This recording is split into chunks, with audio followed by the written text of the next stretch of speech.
अस्सलाम वालेकुम। मेरा नाम फ़ज़ल वहाब है और आप लोग मेरे यूट्यूब चैनल देख रहे हैं। हम वर्क बुक सॉल्व कर रहे हैं। ये टाइटल पेज है इस बुक की और ये international lower secondary science book 1 की जो क्लास 6 में पढ़ाई जाती है, ये उसकी वर्क बुक है। टाइटल पेज उसकी है। कल हमने दो एक्टिविटीज़ की थी, एक्टिविटी नंबर 8.1 और 8.2 की थी। आज हम एक्टिविटी नंबर 8.3 कर रहे हैं और इस एक्टिविटी के अंदर हमें ये फाइंड आउट करना है कि किसी चीज़ का वज़न पानी में और हवा में सेम रहता है या डिफरेंट रहता है। हमें ये फाइंड आउट करना है कि अगर हम किसी चीज़ का वज़न मालूम करें हवा के अंदर, तो उसका जो वज़न होता है हवा के अंदर, क्या पानी में भी वही वज़न रहता है या चेंज होता है। तो जाहिर है पानी में उसका वज़न कम होता है, ये बुक के अंदर भी हम पढ़ चुके हैं। लेकिन यहाँ पे आपने प्रैक्टिकल एक्सपेरिमेंट करना होता है और जाहिर है प्रैक्टिकल एक्सपेरिमेंट हम यहाँ पे नहीं करेंगे, हम सिर्फ उसको एक्सप्लेन करेंगे। ठीक है, तो इसमें क्या है कि आप एक पत्थर ले लेते हैं। नंबर 1 देखिए एम क्या है इसके अंदर, क्या आपने ये मालूम करना है to find out whether objects weight the same in air and water. हमें ये मालूम करना है कि ऑब्जेक्ट्स का वज़न पानी में और हवा में सेम रहता है, तो ये हमें मालूम करना है। ऑपरेटर्स हमारे पास क्या होने चाहिए, एक्सटेंशन स्प्रिंग बैलेंस है ये वाला, ये जो नज़र आ रहा है। ठीक है, स्प्रिंग बैलेंस है, मेजरिंग सिलेंडर, और हमारे पास एक मेजरिंग सिलेंडर होना चाहिए ये वाला। ठीक है, इसमें मेजरिंग सिलेंडर सॉरी ये वाला, ये जो आपको नज़र आ रहा है ये वाला। ठीक है, ये मेजरिंग सिलेंडर होता है जिसके अंदर हम पानी डाल देते हैं। ओके, ये हमारे पास दूसरा जो मटेरियल है वो स्ट्रिंग है, एक धागा चाहिए, वाटर चाहिए, स्टोन पत्थर चाहिए, की एक चाबी चाहिए, सी शेल चाहिए और ग्लास स्टॉपर चाहिए। ये चीज़ें हमें चाहिए एक्सपेरिमेंट करने के लिए। ठीक है, हम क्या कर लेते हैं कि tie a stone with a string, hang it and on an extension spring balance to measure its weights and show below. Okay, as shown below. हमने एक पत्थर ले लिया, उसको एक रस्सी के साथ बांधा और उस रस्सी को हमने एक स्प्रिंग बैलेंस के साथ बांधा। ये आपको नज़र आ रहा है इस तरीके से। ठीक है, और हम क्या करते हैं कि ये जो स्प्रिंग बैलेंस है ये वाला, ये हमें आपको बता देता है कि इसका वज़न कितना है इस तरीके से। ठीक है, तो नंबर 1 चीज़ हम ये कर लेते हैं, record the weights of the stone in air in the table below. अब उसमें से हमने क्या करना है कि वज़न हमें निकालना है हवा के अंदर उसको लटका देते हैं, पानी के अंदर भी नहीं करेंगे। फर्स्ट टाइम हम हवा के अंदर उसको लटका देते हैं और ये देखते हैं कि हवा के अंदर इसका वज़न कितना है। ठीक है, और फिर हम उसी चीज़ को पानी के अंदर डाल देते हैं। ये पानी के अंदर इस तरह से डालेंगे, आपको नज़र आ रहा है, इस तरीके से पानी के अंदर डाल देंगे फिर। ठीक है, और पानी के अंदर उसका फिर वज़न मालूम करते हैं। तो पहले स्टोन का हम हवा में इसका वज़न निकालते हैं और फिर पानी के अंदर इसका वज़न निकाल लेते हैं। फिर दूसरी चीज़ हम ले लेते हैं, की ले लेते हैं, कोई चाबी ले लेते हैं। ठीक है, चाबी ले लेते हैं और चाबी का वज़न भी हम इस तरीके से निकाल लेते हैं, पहले हवा में और फिर उसको पानी के अंदर डाल के इसके अंदर इस तरीके से पानी के अंदर डाल देते हैं। तो पानी में और हवा में दोनों का वज़न निकाल लेते हैं। फिर सी शेल ले लेते हैं, सी शेल को भी हवा के अंदर लटका देते हैं और इस तरह से फिर उसको पानी के अंदर डबो के लटका देते हैं और दोनों तरह से उसका वज़न निकाल लेते हैं। ठीक है, और हम ये सारी जो हमारे पास जो रीडिंग आएगी, देखिए स्टोन का एयर में इसका वज़न और हवा के अंदर इसका वज़न, सॉरी पानी के अंदर इसका वज़न, की का एयर के अंदर इसका वज़न और वाटर के अंदर इसका वज़न, इस तरह से सी शेल का भी और ग्लास टॉपर का भी। ठीक है, ये 4 चीज़ें हम ले लेते हैं। इन चारों चीज़ों का हम वज़न मालूम करते हैं हवा के अंदर और फिर किस चीज़ के अंदर, पानी के अंदर। ठीक है, नंबर 3 में हम क्या करते हैं, कहते हैं कि फिल इन मेजरिंग, ये तो वही चीज़ आपके पास आ गई। ये थर्ड में हम ये कर लेते हैं कि भाई fill a measuring cylinder half full up with water, immerse the stone in water as shown in the diagram below, make sure that the stone is fully immersed in the water. ठीक है, फिर वो कहते हैं कि आप एक cylinder ले लें, मेजरिंग सिलेंडर ले लें और उसमें फिर जो पत्थर है उसको पानी के अंदर डाल दें, उसका वज़न निकाल दें। लेकिन ये यकीनी बनाइएगा कि जो पत्थर है वो पानी के अंदर पूरा डूबा हुआ होना चाहिए। ठीक है, measure the weight of the stone in water and record the weight in the table in step 2 है। इसके अंदर ये जो हम वेट हैं हम उसको निकाल देते हैं। ठीक है, repeat step 1 and 4 for each of the following objects. की के लिए भी आपने करना है, सी शेल के अंदर इन ग्लास टॉपर के लिए। ठीक है, यानी हमने जो पहले एक्सप्लेन किया एग्जैक्टली उसी की बात कर रहे हैं कि पत्थर को पहले हवा में फिर पानी में इसका वज़न निकालें, फिर सी शेल ले लें, की ले लें, इस तरह से ग्लास टॉपर ले लें। इन चारों चीज़ों का पहले हवा के अंदर उसका वज़न निकालें और फिर पानी के अंदर डबो के उसका वज़न निकाल दें और इस तरीके से उनको अपने साथ रिकॉर्ड करें। 6. Based on your observation, is there any difference in the weight of each of the objects in air and in water? If there is, write down the difference and explain why there is a difference. कहते हैं कि जो आपके observation हैं, जो आपने कर दिया, उसके अंदर आप क्या कर लें कि ये देखें कि क्या इन दोनों का जो डिफरेंस है, पानी के अंदर डबोने और हवा के अंदर उसका जो वज़न है, क्या उसके अंदर डिफरेंस आ रहा है? तो यकीनन आ रहा होगा, ठीक है, आएगा, लाजमी आएगा, ठीक है। हवा के अंदर वज़न उसका ज़्यादा होगा, पानी के अंदर उसका वज़न कम होगा। और फिर अगर वो कहते हैं कि ये डिफरेंस है, तो ये बताइए कि वज़न क्यों इस तरह से, जो डिफरेंस है ये क्यों है, ठीक है। तो ये इसलिए है कि हवा के अंदर अपथरस नहीं होता, वज़न है जो कि नीचे की तरफ ज़्यादा होता है। पानी के अंदर पानी का अपथरस्ट हवा के अपथरस्ट से ज़्यादा होता है, इसलिए वज़न पानी के अंदर कम होता है, ठीक है। यानी अगर आप इसको देखिए, वैसे हम बुक के अंदर ऑलरेडी पढ़ चुके हैं, इधर वेट ये डाउनवर्ड एक्ट कर रहे हैं और अपथरस्ट से ऊपर एक्ट कर रहा होता है, तो फिर वज़न से अपथरस्ट माइनस होता है तो वज़न कम हो जाता है, ठीक है। तो ये एक्सपेरिमेंट ऑलरेडी हम कर चुके हैं, ठीक है। ऑलरेडी ये एक्टिविटी है, ये बुक के अंदर भी हम एक्सप्लेन कर चुके हैं, एग्जैक्टली बुक के अंदर भी एक्सपेरिमेंट ऑलरेडी गिवन था, ठीक है। तो ये थी एक्टिविटी नंबर 8.3। अब आ जाइए रिवीजन, जो वर्कशीट्स हैं यहाँ पे आप उसको कर लीजिएगा। Section A multiple choice question है, कहते हैं कि which of the following actions involve forces है। क्लाइंबिंग अप अ रोप, ठीक है।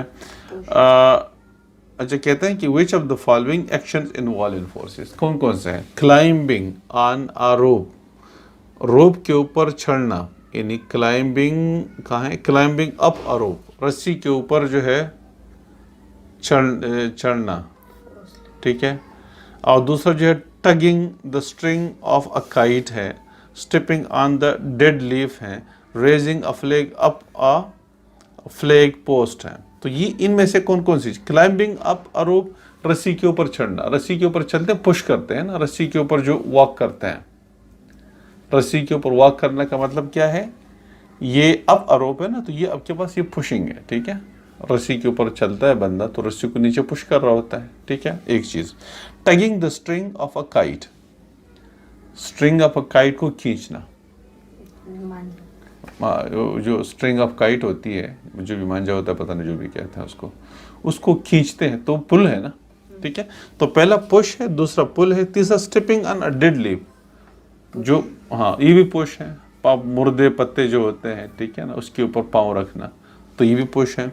इस तरह से raising a flag up a flag post है, ये इन्हें झंडा जो है ऊपर जो लगा देते हैं, चढ़ा देते हैं, ठीक है।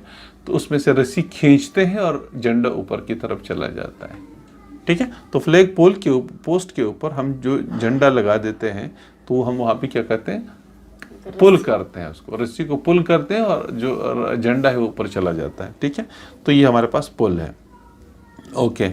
इसमें वो ये कह रहे हैं कि जो इसके आंसर्स हैं कौन कौन से हैं, मुझे बताइए कि which of the following actions involve forces है। इन एक्शंस में कौन कौन से फोर्सेज इन्वॉल्व है, तो आपके पास आंसर डी आ जाएगा ना। 1, 2, 3 और 4 तमाम के तमाम में फोर्सेज इन्वॉल्व है। कहते हैं यहाँ पे एक ए में जो दिया हुआ कहते हैं कि 1 और 2 में फोर्सेज इन्वॉल्व है, बाकी में नहीं है, तो गलत है ना। नंबर 2 में कहते हैं कि 2 और 3 में फोर्सेज इन्वॉल्व है, बाकी में नहीं है। और सी में कह रहे हैं कि 3 और 4 में फोर्सेज इन्वॉल्व है। और डी में कह रहे हैं कि 1, 2, 3 और 4 चारों के अंदर फोर्सेज इन्वॉल्व है। असल आंसर चारों के अंदर फोर्सेज इन्वॉल्व है। एक में पुश है, फिर में पुल है, दूसरे में फिर से पुश है, फिर तीसरे चौथे में फिर से पुल, ठीक है। तो ये सारे फोर्सेज हैं, तो आपका आंसर डी आ जाएगा, ठीक है। इसमें डी आपके पास आंसर आ जाएगा। Question number 2, an object moving in a straight line is given a push in opposite direction, okay. Which of the following is are possible effects of the force है। कहते हैं कि an object moving in a straight line, एक object है जो कि रास्ते straight line में जा रहा है, is given a push in the opposite direction, opposite direction से उसको पुश कर दिया। बॉडी यू जा रही है, यू, और इस तरफ से उसको पुश कर दिया अपोजिट डायरेक्शन से, मुखालिफ सिमत से, ठीक है। विच of the following is are possible effects of the force है। Number 1, the object slow down while moving in the same direction, number 1 चीज। Number 2, the object speed up while moving in the same direction. Number 3, the object stops moving. Number 4, the objects change direction. देखें ये body जो है सीधा यूं जा रही है, बिल्कुल अपोजिट डायरेक्शन से फोर्स पुश कर दिया गया। तो इसके अंदर क्या चीजें हो सकती हैं? दो पॉसिबिलिटीज है। डायरेक्शन चेंज नहीं होगी, स्लो हो जाएगी या रुक जाएगी। जब बॉडी पहले से यूं जा रही है, अपोजिट डायरेक्शन से पुश मारा जाता है, तो उसकी क्या हो जाएगी? इसका आंसर जो है इसमें क्या हो सकता है कि the object slows down while moving in the same direction. या तो आपका अगर पुश कम है तो बॉडी उसी डायरेक्शन में जाएगी, थोड़ी सी स्लो हो जाएगी, है ना। अगर अपोजिट डायरेक्शन से पुश कम है, एक चीज ध्यान में रख ले, देखिए ये बॉडी यू जा रही है, इधर देखो, ये बॉडी यू जा रही है स्ट्रेट लाइन में, यू जा रही है, एग्जैक्टली इसी डायरेक्शन से, बिल्कुल अपोजिट डायरेक्शन से पुश लगा दी गई, जो भी है मतलब, लेकिन अपोजिट डायरेक्शन से वो, ठीक है। अब देखें, ये देखें, या तो अगर ये फोर्स कम है इससे तो ये स्लो हो जाएगी, बाकी जाएगी उसी डायरेक्शन में लेकिन स्लो हो जाएगी थोड़ी सी। अगर ये मतलब इसके बराबर है तो हो सकता है कि उसको स्टॉप कर दें, स्टॉप कर देगी, ठीक है। तो इसमें एक के अंदर लिखा है the object slows down moving in the same direction. Number एक, जब ये पुश कम होगी तो फिर स्लो हो जाएगी। The object speed up while moving in the same direction, object speed up हो जाएगी सेम डायरेक्शन में, तो गलत हो जाएगा ना, ये नहीं है, ठीक है। ये तो जो स्पीड अप नहीं होगी, स्लो होगी या रुक जाएगी या अपोजिट डायरेक्शन में पीछे चली जाएगी अगर आगे से पुश बहुत ज्यादा है, लेकिन उसी डायरेक्शन में स्पीड अप नहीं होगी क्योंकि अपोजिट डायरेक्शन से पुश लगा दिया गया ना, ठीक है। Number 3, the object stops moving, तो यस ये भी हो सकता है, ये 1 2 हो सकता है। द ऑब्जेक्ट चेंजेस डायरेक्शन, तो मेरे ख्याल में ऑब्जेक्ट जो है डायरेक्शन को चेंज कर सकता है, वापस पीछे मुड़ सकता है, उसी डायरेक्शन उसी रास्ते पे वापस जा सकता है। 3 तरीके। तो आपके पास 1 3 और 4 आपके पास डी आंसर आ रहा है, ठीक है। कौन सा आंसर आ रहा है? डी आंसर आ जाएगा, ठीक है। अपोजिट डायरेक्शन से फोर्स लगेगी, या स्लो हो जाएगी अगर फोर्स कम लग गई है, या अगर ज़्यादा तो स्टॉप हो जाएगी, या अगर उससे भी ज़्यादा है तो वापस उसी रास्ते में वापस पीछे चली जाएगी। लेकिन डायरेक्शन की अपोजिट डायरेक्शन से फोर्स लग रही है तो इधर उधर नहीं जाएगी और न उसी डायरेक्शन में आगे स्पीड अप हो जाएगी। You got this one? तो ये क्वेश्चन नंबर इसका पार्ट डी आंसर है। नंबर 3, व्हाट इज और the force is acting on a parachute as it falls. Parachute के ऊपर कहते हैं कि कौन सी फोर्सेज है जब वो नीचे फॉल कर रहा होता है। What is are the forces acting on parachutes, parachutes के ऊपर कौन सी फोर्सेज एक्ट कर रही होती है जब वो डाउनवर्ड होती है। Number 1, magnetic force, no. Number 2, gravitational force, yes gravitational force है। Number 3, air resistance, yes. Number 4 जो है फ्रैक्शनल फोर्स है, तो ये फ्रैक्शनल फोर्स भी होती है क्योंकि एयर और सरफेस में फ्रैक्शनल फोर्स भी पाई जाती है। तो आपके पास ये इसके जो आंसर्स आएंगे ना 2 3 और 4 आएंगे। फ्रैक्शनल फोर्स, एयर हवा के साथ में फ्रैक्शन भी हो रही होती है, ठीक है। तो दोनों चीज़ें होती है, इवन हवा के साथ होती है। जो वेट है और जो इंसान जो ह्यूमन है और जो पैराशूट है जो ह्यूमन के साथ लटका हुआ है, बांधा हुआ है ह्यूमंस के साथ, तो उस रस्सी के जो इंसान के साथ बांधी हुई है और उस ह्यूमन बीइंग्स के बॉडीज के दरमियान भी फ्रैक्शनल फोर्स पाई जाती है। ऐसा तो नहीं होता कि रस्सी जाहिर है इंसान के साथ बांध दी गई है तो रस्सी तो प्रेशर अप्लाई कर रहा होता है ना, दर्द हो रहा होता है यहाँ पे जहाँ पे लगाया हुआ होता है। तो ठीक है, तो तीनों चीज़ें हैं। ये रेजिस्टेंस नीचे से अपवर्ड होती है, वेट डाउनवर्ड होती है, ठीक है। और थर्ड जो फ्रैक्शनल फोर्स है, तो रस्सी और इंसानी जिस्म के दरमियान भी फ्रैक्शनल फोर्स होती है। इवन एयर रेजिस्टेंस भी तो अपनी जगह पे है, लेकिन रस्सी और इंसान की बॉडी के साथ जहाँ जहाँ पे वो टच कर रही होती है, क्योंकि वो पैराशूट ऊपर की तरफ उड़ रहा है, बॉडी इंसान की नीचे आ रही होती है, तो दोनों अपोजिट फोर्सेस किस चीज़ के ऊपर एक्ट कर रही होती है, इंसानी बॉडी के ऊपर, क्योंकि रस्सी बांधी गई है उसके साथ ना, तो इसलिए फ्रैक्शनल फोर्स भी होती है। तो इसका जो आंसर है वो डी आंसर आ जाएगा, जिसमें आपके पास 1 2, 3 and 4 मैग्नेटिक फोर्स नहीं है, ठीक है। 2, 3 and 4 आपके पास आ रहा है। क्वेश्चन नंबर 4 है विच of the following will hit the ground, ठीक है। विच of the following will hit the ground first when it falls from the same height at the same time of the earth, okay, on the earth. कहते हैं कि कौन सी चीज़ है जो कि जल्दी गिर जाएगी। Number A, a sheet of A4 size paper crumble into a ball. ये हमने क्वेश्चन शायद बुक के अंदर किया हुआ था, ठीक है, कि एक A4 साइज पेपर ले लें और उसको मतलब एक बॉल बना दें, ठीक है ना, उसको स्मैश करके एक बॉल बना दें।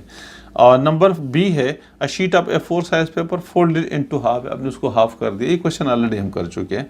अ sheet of A4 size paper folded into quarter है, ठीक है, और an unfold sheet of A4 size papers है। तो कहते हैं a sheet of paper crumble into, तो जो कहते हैं कि जो पूछ रहा है कि which of the following will hit the ground first when it falls from the से, तो ए आंसर आ जाएगा। जो बॉल बना दिया गया ना, उसको स्मैश करके एक आपने एक बॉल बना दिया, उसके ऊपर ये रेजिस्टेंस कम होगी इसलिए कि उसका एरिया कम है। बाकी जिसको क्वार्टर कर दिया उसके ऊपर भी रेजिस्टेंस ज़्यादा है, जो हाफ फोल्ड कर दिया उसके ऊपर और ज़्यादा है, जो फुली बिल्कुल वो अनफोल्डेड है उसके ऊपर तो सबसे ज़्यादा है, ठीक है। तो इसलिए ये जो है इसका आंसर आपके पास ए आ जाएगा। क्वेश्चन नंबर 5 है ये, which of the following statement is true about the weight of an object है। It is the same as the mass of the object. Wrong. Mass अलग चीज़ है और वेट अलग चीज़ है। Mass is the quantity of matter inside a body और weight is the force by which the earth attract a body towards its centre, ठीक है। तो दोनों अलग चीज़ है। Number 2, it is the same wherever the object is, ठीक है। तो कहते हैं it is the same, ये यहाँ पे which of the following statement are true about the weight of an object है।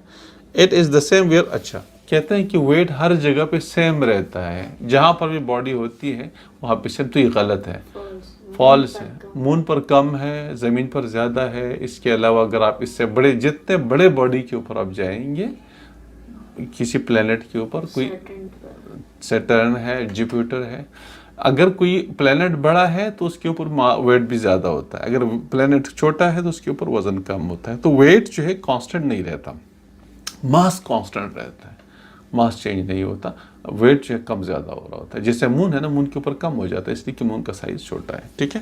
तो इस तरीके से, तो ये भी गलत है। It depends on the gravitational force acting on the object. Exactly, gravitational force के ऊपर डिपेंड कर लेता है। ग्रेविटेशनल फोर्स ज़्यादा है तो वेट ज़्यादा है, ग्रेविटेशनल फोर्स कम है तो वेट कम है।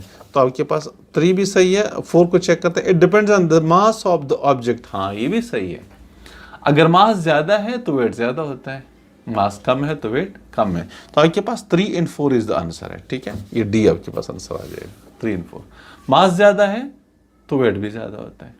जिस बंदे के अंदर ज़्यादा चर्बी भरी हुई है उसका वजन ज़्यादा होता है ना, या गोश्त हड्डियाँ ज़्यादा भरी हुई है। जिस बंदे के अंदर कम है, तो किताब के अंदर अगर पेजेस ज़्यादा है तो उसका वेट ज़्यादा होगा कम होगा? ज़्यादा। अगर पेजेस कम है तो मास ज़्यादा हुआ। पेजेस ज़्यादा होने का मतलब मास ज़्यादा है तो उसका वेट भी ज़्यादा है। और अगर पेजेस कम है तो मास कम है, मास कम है तो वज़न भी कम है, ठीक है। तो क्वेश्चन पार्ट डी इसका आंसर है। क्वेश्चन नंबर हमारे पास जो 5 था ये हमने कर लिया। ये क्वेश्चन नंबर 1, आगे जो क्वेश्चंस हैं इंशाल्लाह पर नेक्स्ट वीडियो के अंदर उसको हम कंटिन्यू करेंगे। और ये अभी के लिए इतना ही सही है। Thank you.